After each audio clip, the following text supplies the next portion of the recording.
Terima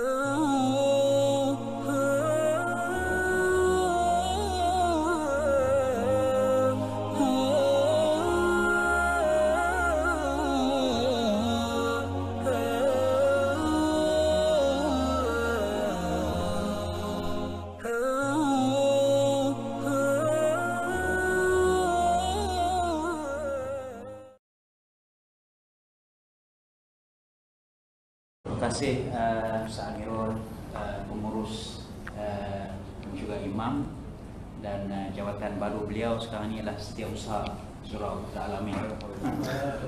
Haji talk show kita malam ini, tuan-tuan dan puan-puan, kita masa yang ada kita tidak banyak, jadi moderator dia tidak perlu mengambil masa yang begitu panjang untuk mengulas ataupun membuat mukadimah dan sebagainya. Yang lebih penting adalah untuk kita mendengar buah fikiran dan juga pandangan kepada tetamu jemputan kita yang bahagia, Datuk Haji Shah Alauddin, Imam Besar Masjid Sultan Ahmad Shah. Satu ke dua? Satu. Satu. Dia satu, jadi faham Sultan Ahmad Shah lah. Ya, tajuknya adalah Selamat Tinggal Covid. Kita dah mendengar COVID-19 ataupun COVID-19 ini lebih daripada 7 bulan yang lalu. Sejak akhir tahun 2019 kita telah pun mula berzikir harian kita adalah COVID-19, sehinggalah pada 18 Mac kerajaan mengumumkan perintah kawalan pergerakan, kemudian perintah kawalan pergerakan bersyarat, kemudian perintah kawalan pergerakan pemulihan sekarang ini sehingga 31 Ogos itu nanti. Dan kita telah mendengar banyak info-info dan maklumat-maklumat, ceramah-ceramah, forum dan sebagainya. Dan saban hari di televisyen kita juga mendengar tentang panduan dan pandangan bagaimana kita menerima ujian dan juga musibah COVID-19. Tapi malam ini kita bersama dengan Datuk Haji Shah untuk kita mendengar sendiri dari sudut pandang seorang imam besar Masjid Sultan Haji Ahmad Shah, Tuan Tan Pahang. Dan dari segi pengalaman beliau sendiri, kalau beliau sebelum Covid, kita dapat tahu dia jadual dia begitu padat ke sana ke sini, ke sana ke sini. Tapi dalam tempoh PKP ini saya difahamkan beliau sudah ada studio dia sendiri di rumah. Dan dia tak perlu ke sana ke sini lagi kerana dia ceramah dia sambil pakai kemple-kat saja di rumah. Walaupun kita tengok dalam YouTube itu sebenarnya, tuan-tuan, di YouTube kita tengok rakaman dia ada selendang itu, ada songkok. Tapi sebenarnya sebab dia ada studio dia sendiri di rumah kan. Jadi persoalan saya yang pertama yang saya nak minta Datuk kupas ialah kita dah, ujian kita dalam kesihatan kita ni banyak. Bukan saja Covid, dulu H1N1, influenza A, apa semua, macam-macam dah virus. Tapi Covid ini apa yang dapat kita belajar sesuatu daripada ujian yang Allah Ta'ala turunkan pada kita? Sila itu. Okay. Assalamualaikum warahmatullahi wabarakatuh. Bismillahirrahmanirrahim. Alhamdulillahirabbil alamin. Wassalatu wassalamu ala asyrafil anbiya'i wal mursalin wa ala alihi wa sahbihi ajma'in. Na'udzu bikalimatillahi tammah min syarri ma khalaq. Bismillahilladzi la yadurru ma'asmihi syai' fil ardi wala fis sama' wa huwas samiul alim. Terima kasih sahabat saya Fadil Tuan Haji Zakaria Osman selaku rakan bicara wara pada malam ini. Seterusnya para pegawai ahli jawatan kuasa, Surau Putra Al-Amin, tuan-tuan guru, para alim ulama, para habaib, muslimin muslimat, hadirin hadirat, tuan-tuan puan-puan, para penonton sama ada di tanah air maupun di luar negara, mudah-mudahan berbahagia sekalian. Syukur kehadirat ilahi dapat ceramah secara fizikal kembali setelah sekian lama kita tidak bertemu. Secara peribadi, kali terakhir saya sampai ke surau ini 1014 hari yang lalu. Tepatnya hari Sabtu 7 bulan Oktober tahun 2017 BC. BC ini before Covid kita panggil ya. Maknanya sudah 2 tahun 9 bulan 10 hari. Dan saya percaya tuan-tuan pun tak ingat dah pasal ceramah kan ketika itu. Kita cerita tentang ada apa dengan Muharram. Malam ini kita berada dalam suasana bencana non-alam yang berskala international. Bukan sekadar berlaku di Asia Tenggara ataupun di negara kita, berskala international.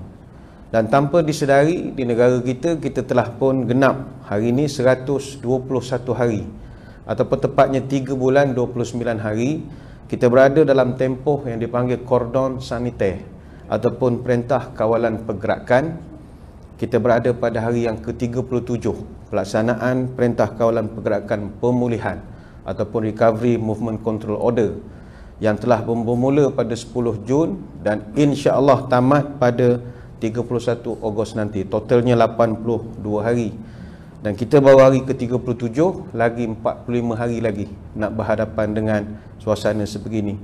Dan alhamdulillah, selepas 3 bulan 29 hari pelaksanaan PKP ini bermula daripada fasa pertama sampailah fasa keempat, disusuli dengan PKPB, seterusnya PKPP, kita dapat melihat jumlah atau trend jumlah aktif kes-kes COVID-19 ini semakin menurun. Dan dia adalah hasil daripada pencapaian, hasil daripada sumbangan semua kita, iaitu kepatuhan orang ramai kepada SOP yang telah pun ditetapkan di bawah pelaksanaan PKP dan PKPB ini. Dan wajarlah kepatuhan ini dapat sama-sama kita kekalkan. Bila berlaku pandemik ini, begitu ramai yang tampil memberikan pendapat. Dan kadang-kadang pendapat yang diberikan itu agak melukakan pun ada, khususnya bagi kita yang diamanahkan menjaga masjid dan surau. Begitu payah menutur kata yang indah-indah dalam suasana kita berhadapan dengan pandemik ini. Bila tanya, kenapa COVID ni? Oh, ini semua kerja Amerika semua ni. Ini semua Amerika jahat katanya. Itu satu pandangan. Dia kata, oh ini semua Bill Gates. Ni Bill Gates punya pekerjaan. Dia nak kawal sistem kesihatan global. Diciptalah penyakit macam-macam. Yalah, kita dengar sajalah.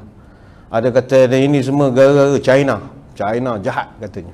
Asalnya dia buat kuman ni dekat dengan satu makmal dekat dengan Wuhan. Bukannya dekat seafood market yang dia kata makan macam-macam binatang itu. Jadi tu dia panggil Wuhan flu. Macam-macam teori lah. Kita kalau rajin melayari internet ini, begitu banyak. Kalau kami di Masjid Surau ni yang terpaksa mempertahankan prosedur-prosedur yang telah ditetapkan, memang kena hentam siang malam. Hentam siang malam. Oh, kata ini konspirasi, ini semua Dajjal. Macam mana ustaz-ustaz ni boleh ikut sangat Dajjal. Ini semua Yahudi, Ya'juj Ma'juj, Illuminati, Freemason, WHO, IMF, Benedictine Order, Secret Society yang nak menjahanamkan Islam. Dibawalah buku-buku macam-macam. Ada yang kata, oh ini COVID ni semua pandemic marketing, massive hoax, sekadar untuk nak melakukan barang-barang pharmaceutical, misalnya hand sanitizer, temperature scanner, face mask, benda-benda macam tu lah. Ada yang rasional. Dia kata, oh ini pandemik ini berlaku bermusim. Setiap 100 tahun akan ada satu pandemik. 1720, The Great Plague of Marseille pernah berlaku. Ada 100,000 mati ketika itu. 100 tahun kemudian, tahun 1820, berlaku kolera. 100,000 orang mati ketika itu di Asia. Tahun 1920 berlaku Spanish flu. Ada 100 juta orang mati. Tahun 2020 COVID-19. Dan setakat hari ini ada 577,954 orang dah mati and counting. Counting dalam masa 2 tahun. Lalu bagaimanakah kita sebagai Muslim? Bagus khutbah yang disampaikan tengah hari tadi di Putrajaya, di surau. Saya tak tahulah baca teks ke tidak. Orang Jawi punya. Baca teks tengah hari tadi tak? Adalah. Cerita tentang, kalau di Masjid Sultan Mizan, dia bercerita tentang musibah ini adalah sebahagian daripada teguran Allah kepada kita. Ada munasabahnya. Sebab seperti yang kita semua maklum, apa juga musibah itu ada sebab-sebab dan petanda-petandanya. Salah satunya petanda kiamat. Apa tanda burung perpat dalam semak kaki tersula. Apa tanda kiamat dekat, bumi bergolak mengirim bencana. Salah satu bencananya ini, kata orang yang buat kajian, bencana ada 3 bentuk. Satu, bencana kegagalan teknologi. sama ada bentuknya dalam bentuk pesawat terempas, pesawat terbang tak jumpa jalan balik, itu contohlah. Kereta api tergelincir ataupun kapal karam, itu bencana. Ada bencana yang dalam bentuk sosial politik, konflik, rusuhan, peperangan, dan ada bencana dalam bentuk geologis, klimatologis, gempa bumi, taufan, banjir, tsunami, pandemik dan macam-macam lagi. Sebab itu tidak semestinya sesuatu bencana itu berlaku kerana bala. Itu juga ada satu perspektif. Sebab kadang-kadang ada ustaz yang garang-garang, bila kita tanya, ustaz kenapa ni COVID? Ni bala. Mengapa kata ini semua musibah bala? Semua bala. Tak mesti juga. Sebab ada masanya musibah yang Tuhan turunkan itu juga adalah untuk menjadikan ladang amal kepada kita. Alhamdulillah, kita bersyukur banyak kebaikan yang kita dapat juga daripada pandemik ini. Itu tak dapat dinafikan. Bagai contoh, tuan-tuan yang selama ini memang penakut nak jadi tok imam, sekarang ni tak ada masalah dah, tolak depan, laju ya. Dulu takut tu, sujud lama, ingatkan mana lama, rupa lari lah masa sujud. Panik jadi imam, tapi dah 3 bulan jadi imam di rumah. Panik jugalah, walaupun di rumah baru tahu langit tinggi rendah, susah jadi imam rupanya. Ada hikmah, dan kita tak dapat nafikan kita merindui saat-saat itu juga. Bonding bersama keluarga, duduk, barulah tahu anak kita ni pandai lukis ke, dia suka. Baru tahu, tak perasan selama ni. Baru tahu bibik kita benda buat di rumah, baru kucing kita macam mana rupanya. Selama benda-benda itu kita tak perasan. Sebab itu dalam Quran pun menceritakan apa juga bentuk yang Allah kurniakan, yang kita panggil musibah ini, dia tak mesti benda tu buruk. Sebab itu musibah asalnya asaba yasibu musibatan. Apa saja yang menimpa kita, semuanya adalah musibah. Hatta benda baik pun. Tetapi bagi orang Melayu, musibah ini sinonim dengan bala. Itu masalahnya. Sedangkan apa juga yang melanda, pertama kata ulama, ianya berbentuk al-ibtila. Ibtila ini tanda kasih sayang Allah kepada hamba-Nya yang taat. Yang mana di dalam ibtila itu menjadi lubuk pahala kepada dia. Pahala kalau mati, mati syahid. Kalau sakit dia sabar, pahala redha, pahala qanaah, pahala pemaaf dan macam-macam pahala lagi. Sebab itu sepanjang pandemik, ianya juga mampu menjadi lubuk pahala kepada kita. Maka bagi kita orang awam ini, kita melihat pandemik dari kacamata mana? Kalau nak tengok ianya bala lah. Tapi dari segi positif, ianya juga peluang untuk kita buat banyak amal ibadah. Alhamdulillah. Masuk isteri-isteri pun sepanjang tempoh pandemik ini duduk di rumah, berapa khatam dah? Bukan Quran, khatam buku resepi, dia khatam. Masak untuk suami, untuk anak-anak, bukan masak lauk, dessert ada kudapan, cicipan, macam-macam makanan dia buat hari-hari. Yang tukang beli suami lah, kesian tu ya. Suami tak kenal daun sok dengan daun kesum, melantak aja, tak kenal, benda tak pernah beli.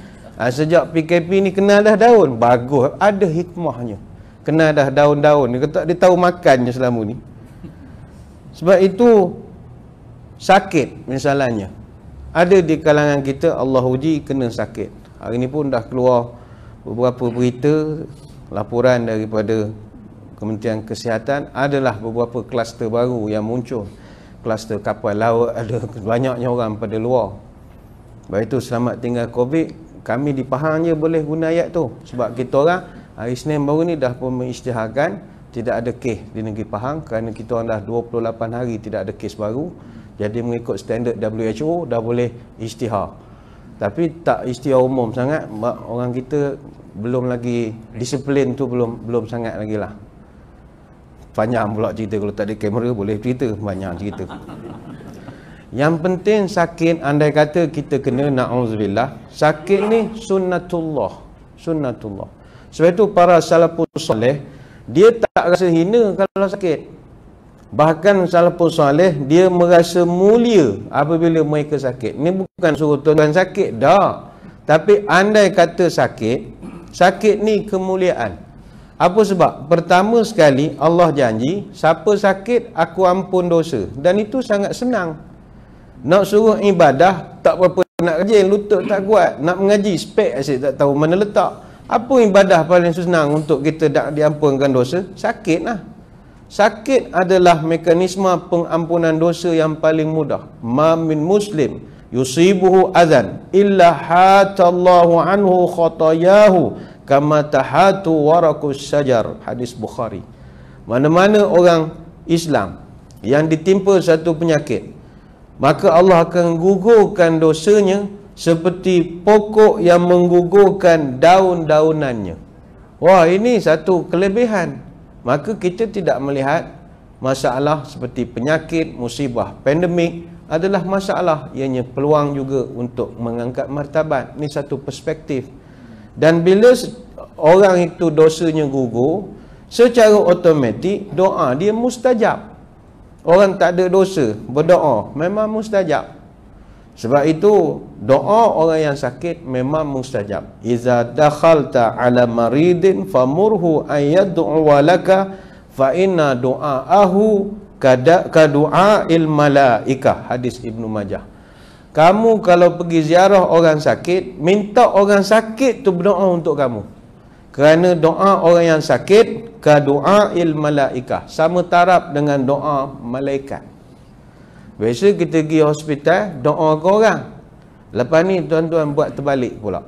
Pergi hospital, suruh pesakit tu doakan tuan-tuan pula. Pakcik tolonglah doakan saya. Yang boleh doa lah, kalau dah sumbat dengan paip benda-benda solah, suruh. Kita lah doakan dia. Jadi jangan takut sakit lah. Kalau sakit, ujian Allah, itu doa mustajab. Mungkin ada dalam majlis ni orang yang sedang sakit. Sakit kita bukan kenal orang sakit. Bukanlah sakit yang 38 darjah Celsius ni. Sakit lain. Buah pinggang, kecil manis. Kanser pun mungkin ada. Kanser yang datang. Mereka ini sangat mustajab doa. Sebab itu, jangan anggap ianya satu bala, tetapi peluang. Begitu juga kata ulama, musibah dalam bentuk penyakit pandemik ini, ianya juga menjadi kafarah. Kafarah ini adalah tebusan untuk menghapuskan dosa-dosa kita. Itu ada. Itu ada. Sebagai contoh, kita tak boleh nafi ada di kalangan saudara-saudara kita orang Islam yang buat benda-benda yang secara terang-terangan melampau. Awak nak buat kerja maksiat, itu awak punya pasal. Tapi jangan expose sangat. Contoh, awak nak tukar daripada perempuan jadi laki, laki jadi perempuan. Awak punya pasal lah. Tapi jangan expose. Jangan tunjuk. Maksiat yang tunjukkan itu lebih ditegur, dimarah oleh Tuhan. Mana ada orang tak buat kesalahan? Ramai. Kita semua ni pendosa.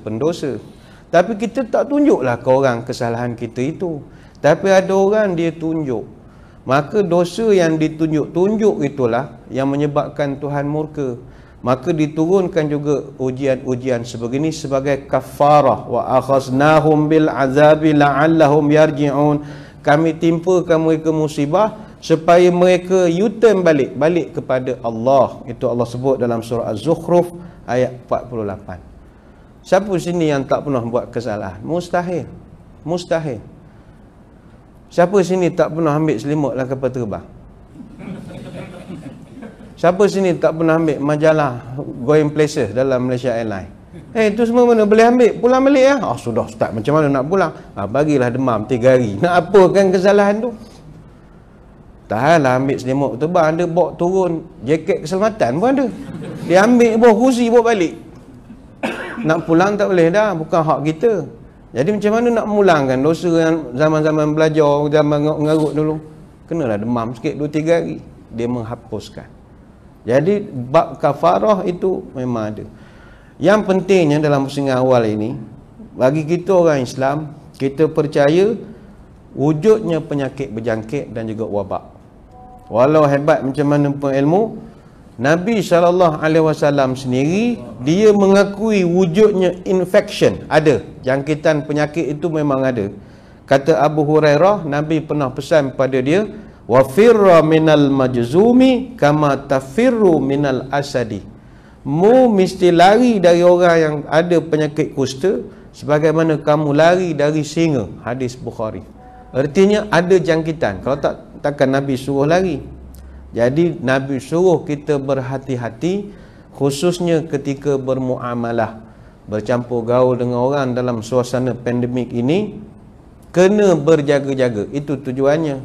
Sebab itu bila masjid surau, kita diminta untuk melaksanakan beberapa peraturan. Bagi contoh, pakai pelitup muka, memakai bawa sejadah sendiri, siap berwuduk dari rumah, dan juga sering membasuh tangan, hand sanitizer ataupun mencuci, dan masuk kena rekod dan macam-macam lagi.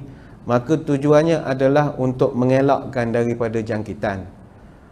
Baru-baru ni, lebih kurang dalam seminggu lebih, saudara-saudara kita di Singapura, di Masjid Al-Ansar di Bedok North, bagus, sistem pendaftaran jemaah ni rupanya ada kesan yang baik.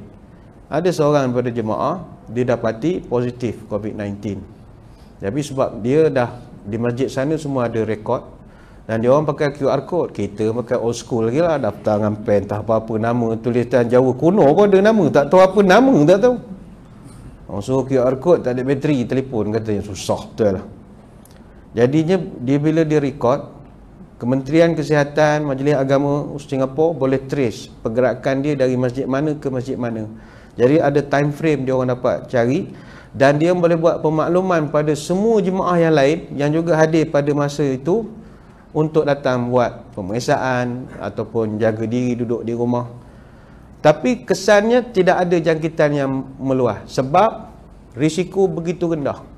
Kerana kita dalam surau bagi contoh kita memang rendah risiko lah. Jarak kita dah jaga, semua pakai topeng, bawa sejadah sendiri. Artinya kalau kena juga, tu memang nasib tak baik betul lah. Sebab kita dah ikhtiar sehabis mungkin. Sebab itu semua ini adalah untuk mengikut apa yang Nabi ajar. Mu kena lari daripada penyakit, jangan cari penyakit. Dan yang kedua Nabi pesan, setiap penularan mesti ada sebab. Penyakit dia tak merebak secara abrakadabra simsalabim, kena COVID. Tak. Dia mesti ada sebab musabab. Penularan mesti ada syarat-syaratnya. Sebab itu Nabi menafikan penularan tanpa sebab. Dalam hadis riwayat Bukhari, Nabi sebut la adwa, takkan ada jangkitan tanpa sebab. Maka kita seboleh-boleh nak mengurangkan sebab-sebab ini. Jadi sekadar itu untuk pendengar awam, banyak kita akan bahaskan selepas ini, wallahu a'lam.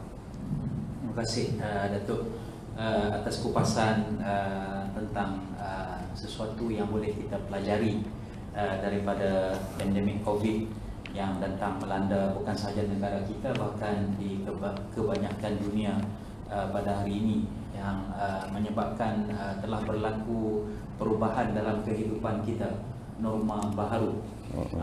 Itu DBP telah keluarkan satu perkeliling, istilah yang betulnya adalah norma baharu. Bukan normal, bukan norma. Okey. Bukan normal. Norma. Peraturan, undang-undang yang baru. Jadi ini juga merupakan satu ujian juga, Datuk. Kan nak pergi masjid tak boleh lebih-lebih, ada hak tertentu, kena beratur. Kesian dia tengok tadi orang datang sembahyang Jumaat, bukan saja di surau, di masjid, semua tempat terpaksa beratur panjang, kan. Itu norma baru, kan? Tapi hijinnya orang nak sembahyang ni, kan. Dia sanggup beratur dan sebagainya. Nak mari dengan kuliah Datuk, terpaksa ada hadnya juga. Ada yang boleh masuk, ada yang tak boleh masuk, pasal tak boleh duduk rapat-rapat, kan. Jadi ada juga yang macam-macam lah. Jadi ada juga Datuk, ada di kalangan rakan-rakan kita yang hilang pekerjaan. Allah kan, sumber kewangan dan sebagainya, termasuk di masjid, di surau. Kalau di surau kami ni Datuk, kekurangan sumber dana.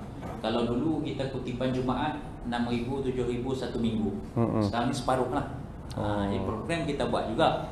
Jadi sebab itu kita sentiasa buat kempen pada para jemaah, kan, yang dapat membantu tabung surau, bukan surau kita saja, mana-mana masjid, surau yang lain juga, untuk kita membantu supaya dengan infak ini sebagai salah satu asbab supaya pandemik ataupun COVID ini dapat dihapuskan oleh Allah Subhanahu Wa Taala dengan asbab pemurahnya rakyat dan juga masyarakat. Jadi dari segi pandangan Datuk, apakah peranan kita semua ni, ahli keluarga, masyarakat, jiran, tetangga, jemaah semua.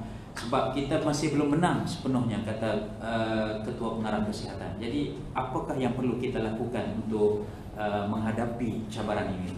Baik, terima kasih. Apa yang dihadapi oleh surau-surau dan masjid-masjid ini adalah fenomena yang mengglobal. Semua tempat menghadapi masalah yang sama. Kalau di surau Putra Al-Amin menghadapi masalah dana yang semakin kurang dan sebagainya lagi, sama juga kami di Masjid Negeri Sultan Ahmad I juga menghadapi benda yang sama.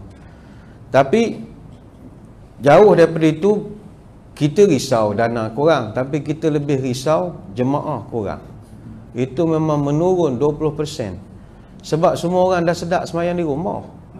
Sedap sembahyang di rumah, tak payah bertopeng, tak payah apa.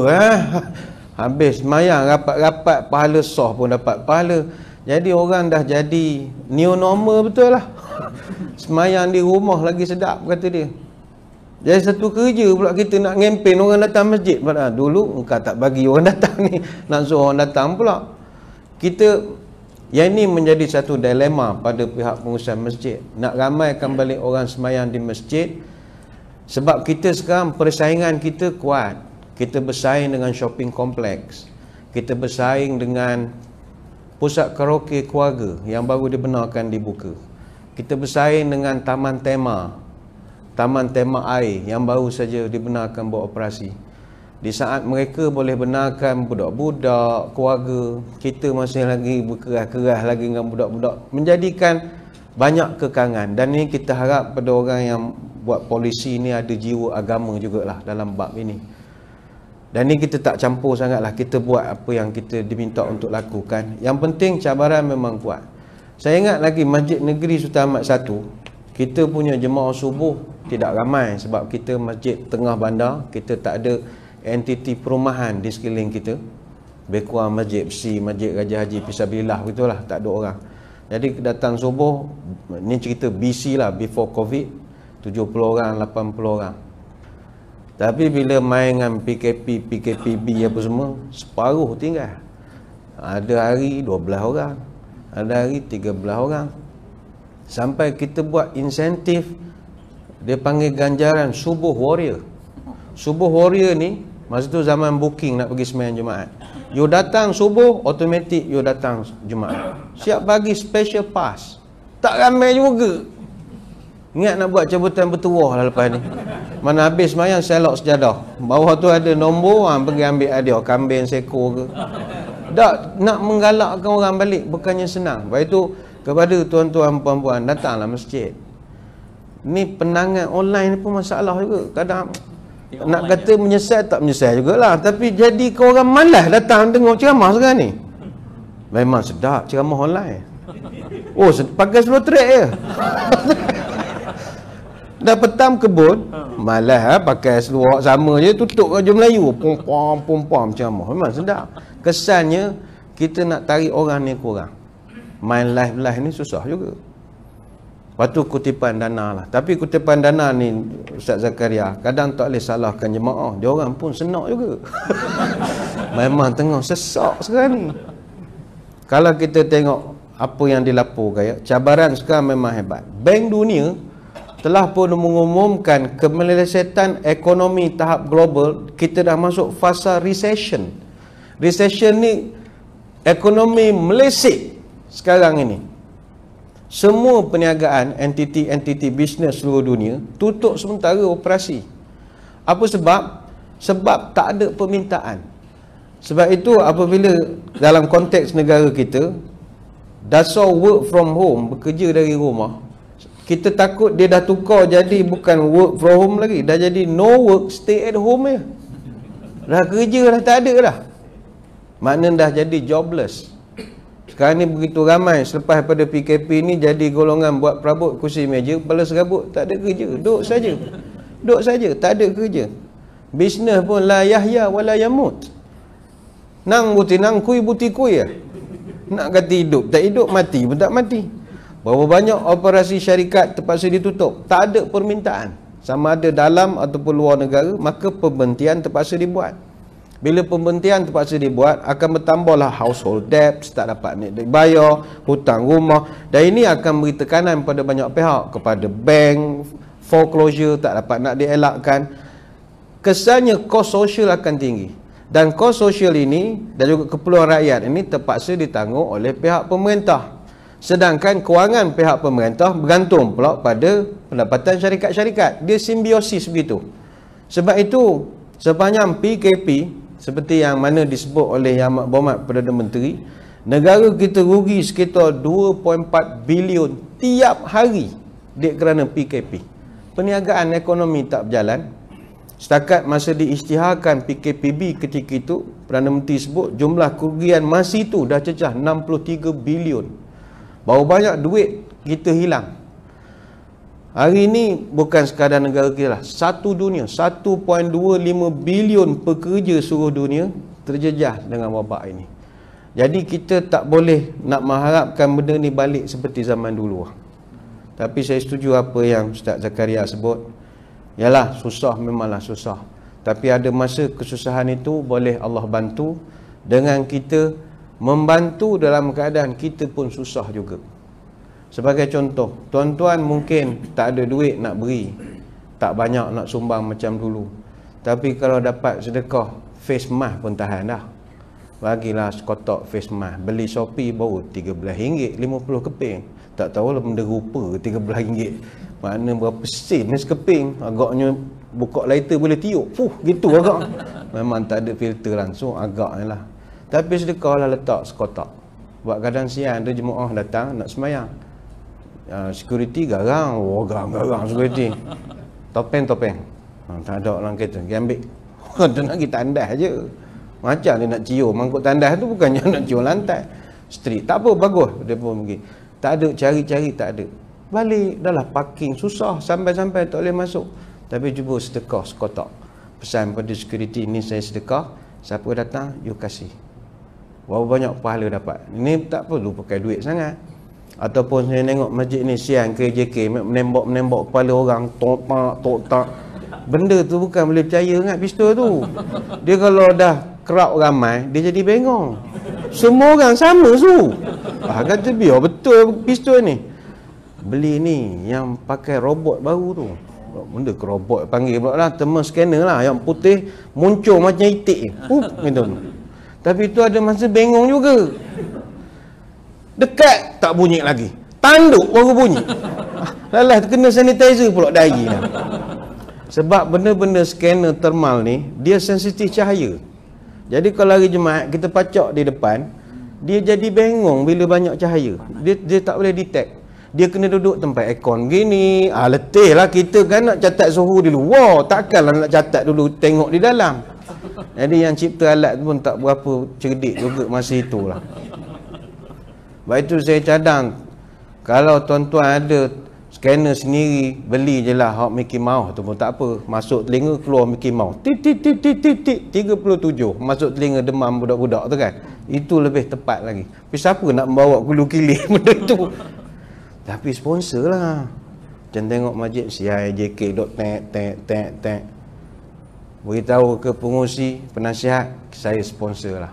Benda tu tak mahal. Kalau beli online pun murah, 500-600 je, 2 set 500-600 je. Tapi 500 bateri tak ada lah, dia bagi batang dengan benda tu je lah. Bateri belilah sendiri, bateri yang mahal. Sekarang ni ada pula baru yang macam iPad tu, canggih tu. Tengok muka dia keluar titik hijau, ikut bahu sampai kepala kita. Tapi masalah orang tinggi kena tunduk, orang rendah kena gini. Sebab dia kena ngam-ngam dalam. Lepas tu memekak pula tu, temperature is normal, temperature is please pula. Kita nak semayang, temperature pom. Dia amoy bercakap, letih. Itu cerdik sikit. Tapi mahal sebab dia pakai wifi. Satu kerja pula nak pakai wifi. Kita pasang wifi, jemaah kongsi nyentang download Netflix. Letih lah kita. Dah benda tu jadi bodoh. Tak boleh nak detect kita punya suhu. Ini yang kami sebut cabaran. Tapi kalau dapat kita sama-sama santuni, ingatlah, sedekah ini dia boleh mengurangkan sakit. Da'u mardakum bis sadaqah. Nabi pesan, sembuhkanlah penyakit kamu dengan banyakkan bersedekah. Kami di Masjid Negeri Sultan Ahmad 1 baru minggu lepas 2 orang jemaah datang sponsor 4 mesin scanner, bagi mesin suhu tu.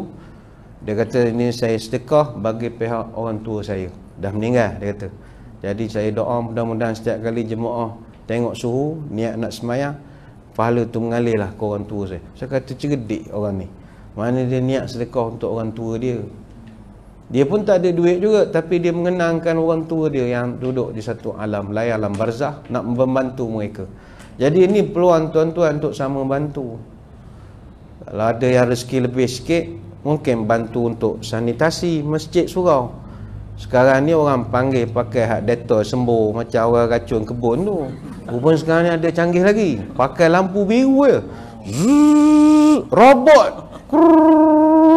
Dia tembak macam mana atas lampu. Ingat nak try je buat sendiri. Beli kat mesti DIY tu lampu Kalimantan tu, balut je dengan kertas biru. Tak boleh. Dia ada kaedah dalam sensor dia. Dan bukannya murah, beribu-ribu. Tapi ada di Putrajaya ni, alhamdulillah, saya dipahamkan orang-orang yang ada jiwa agama, dia sponsor je. Tapi syarat kena tutup lampu semua. Bila benda tu bergerak, dia trace macam cerita CSI tu lah, tengok tumpuk darah apa semua, dia bersihkan COVID tu. Kalau tuan-tuan ada rezeki lebih, sponsor lah sikit. Benda-benda macam ni boleh meringankan beban pihak-pihak masjid dan surau, walaupun tidak ada dana misalnya, tetapi untuk kita nak menyantuni jemaah itu dah rasa ringan sikit. Sebab kos untuk buat benda-benda ni tuan-tuan tinggi. Stiker-stiker ni ingat free je. Adalah yang Cak Ayam ada stiker-stiker tu yang cetak sendiri apa semua. Tapi tetap ink printer tu pun bayar juga. Bukan senang buat pangkau X tu, berapa dakwah hitam pakai tu. Pangkau X tu. Tali yang warning tape dan macam-macam lagi.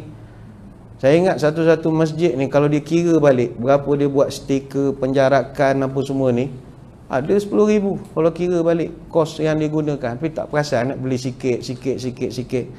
Itu yang jadi sengit je Nazir berjalan gini, duit tak pun nak ada.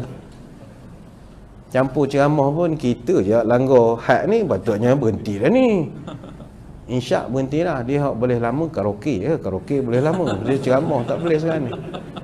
Jadinya tuan-tuan sekalian, senang cerita, jom kita bantulah. Sebab masjid surau memang memerlukan sumbangan jemaah untuk dia berjalan. Sebab dia tak ada bantuan kerjaan, adalah dapat geran-geran tertentu. Tapi untuk nak jalankan aktiviti, dia memerlukan bantuan.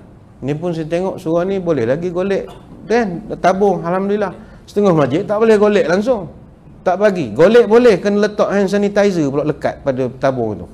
Golek kan pun habis, belemih habis benda tabung tu. Orang takut dengan kuman.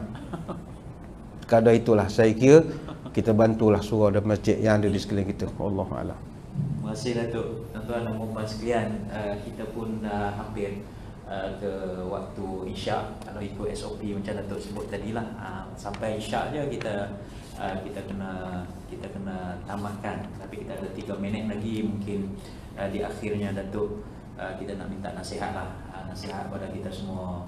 Apa saja ujian, apa saja cabaran ni, kita sama ada kita suka apa kita tak suka kan.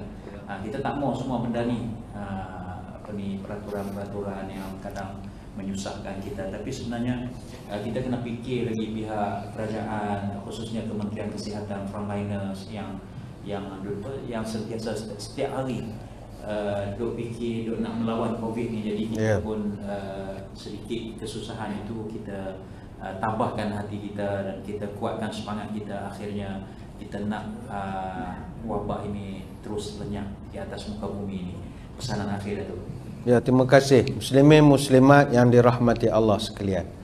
Marilah kita sama-sama menjaga peraturan yang telah ditetapkan. Memang kita ada sedikit renyah, kesusahan. Jangankan tuan-tuan, kami hak menjaga SOP tu pun penat sebenarnya. Setiap hari Jumaat start pukul 10 semua dah. Alamak, ni kan tengah hari tak campur bergaduh ke jemaah lagi. Marah tak boleh semayang apa semua, pening kepala. Rasa nak tutup masjid hari Sabtu, rehatlah sehari. Kita tak payah semayang. Letih dari Jumaat tu kan. Tapi kena diteruskan. kita jaga kita ya, hashtagnya kita jaga kita, kerana kesihatan tuan-tuan adalah keselamatan bagi kami semua. Dan benda ni memberi kesan bukan sekadar masjid surau. Kalau ada kes, kita kena tutup 14 hari, kena buat sanitasi semula, kena yang tuan-tuan yang jadi pegawai masjid kena pula duduk self quarantine 14 hari. Panjang cerita lah bila ada masalah berlaku. Tapi kita sentiasa berdoa, mudah-mudahan jemaah kita ini dapat ikut. Kita jaga kita lah. Yang penting sekali adalah dalam konteks COVID-19, ayuh belajarlah untuk takut dengan ilmu. Ramai sekarang ni kawan-kawan kita takut melampau sampai tak nak ke masjid surau pun tak betul juga. Sebab itu kata Syekh Mustafa Al-Maraghi, al-khashiyah khawfun makrunun bit-ta'zim wal ilmu biman takhsyah. Takut ini adalah perasaan yang mesti diiringi dengan ilmu pengetahuan terhadap apa yang ditakuti. Kerana orang kalau dia takut tanpa ilmu, melahirkan paranoid. Dia akan melahirkan germophobia, the fear of germs. Takut tak tentu arah. Akhirnya dia tak nak bercampur dengan orang. Tidak juga. Hidup perlu kita teruskan. Sebab dunia mikroorganisma ini, dunia yang tersembunyi daripada mata manusia. Bila tersembunyi, kita tak boleh kawal. Bila tak boleh kawal, kita takut. Sebenarnya jangankan kuman bakteria, hantu jin pun kita tak nampak. Dan biarlah tak nampak. Tuan-tuan nak tengok hantu jin, tak keluar rumah jawabnya. Biarlah ustaz-ustaz je yang tahu mana ada jin, mana ada hantu. Sebab tuan-tuan pergi pasar malam pun tak sanggup. Tengok dia bertenggek atas kanopi tu kan, terjelir lidah, manggil-manggil orang. Tak termakan dia kita kan. Biarlah tak nampak. Tapi adakah kita nak takut tanpa sebab? Dalam konteks COVID-19, mikroorganisma ni benda yang terlalu kecil. Lebar virus ukurannya 0.5 mikron samaan 500 nanometer. 1 nanometer 1/1000 mikron. Kalau kita nak takut, tak tertakut dek kita. Sebab benda-benda halus yang dipanggil mikroorganisma ini, sama ada bakteria, fungus, virus, alga, jumlah mereka 20 kali ganda lebih banyak daripada bilangan haiwan di muka bumi. Kalau nak kira takut, tak keluar kita. Baru-baru ni di Tanzania, Presiden Tanzania sendiri, John Magufuli, dia mengarahkan satu jawatan kuasa khas untuk menyiasat selepas dia mendapati COVID-19 ini bukan sekadar ada pada manusia. Telah dikesan juga ada pada kambing, pada biri-biri, dan buah betik pun kena juga. Bila dia kaji, tak ketakut kita mendengar, dah tak makan buah dah lepas pada ni. Dah, kajilah kenapa ianya berlaku. Yang penting seperti yang kata Tok Syam, Ketua Pengarah Kesihatan masa PC dia yang dia buat, katanya kita terpaksa teruskan kehidupan. Sebab dengue is part of our community and we learn to live with them. Dengue juga masalah. Tapi kita dah lama berkawan dengan dia, kita kenal perangai dia. Langkah dia kita tahu. Nyamuk tu konar kanan, kita konar kiri. Dia buka langkah, kita buka langkah. Maghrib kita spray dulu. Kita dah tahu permainan dia. Sama juga COVID ni, dia menyangkakan benda ni akan berlangsung selama 2 tahun. Untuk hapuskan total impossible. Kementerian Kesihatan kata dia hanya mampu untuk flatten the curve. Saya tak faham apa makna flatten the curve. The curve saya tahu dalam saraf perdana. Flatten tak apa. Graf saja. Dia nak mendatarkan graf. Nurun tak ada. Jadi adakah kita selama benda ni ada, kita tak nak campur, tak pergi masjid? Tak boleh lah. Kena datang juga. Jadi datanglah ke masjid, ikut SOP, jangan lupa bantu kami. InsyaAllah semuanya akan balik seperti sedia kala. Wallahu'alam. Alhamdulillah, terima kasih banyak telah masuk waktu solat Isyak. InsyaAllah kita akan solat Isyak berjemaah selepas ini. Terima kasih banyak sekali lagi kepada Bahagia Datuk Badri Shah Alauddin atas perkongsian ilmu dan juga info yang sangat menarik, yang sangat berguna kepada kita semua. Terima kasih kepada anda yang menyaksikan secara langsung. Hebat kali ini 2 channel lah. Jarang talk show ada 2 channel. Jarang RTM dengan TV Hijrah dia tak campur kan. Tapi yang ni GSP dengan SPA dia campur. Live dua. Jadi alhamdulillah, terima kasih banyak rakan GSP yang terus bersama kita pada malam ini. Saya ingat itu saja. Info yang lain mungkin Imam akan maklum tempat ini. Ada firman malam ini, Imam? Ada. Okey. Saya serahkan kepada Imam untuk maklum saja. Wabillahi taufiq wal hidayah. Assalamualaikum warahmatullahi wabarakatuh.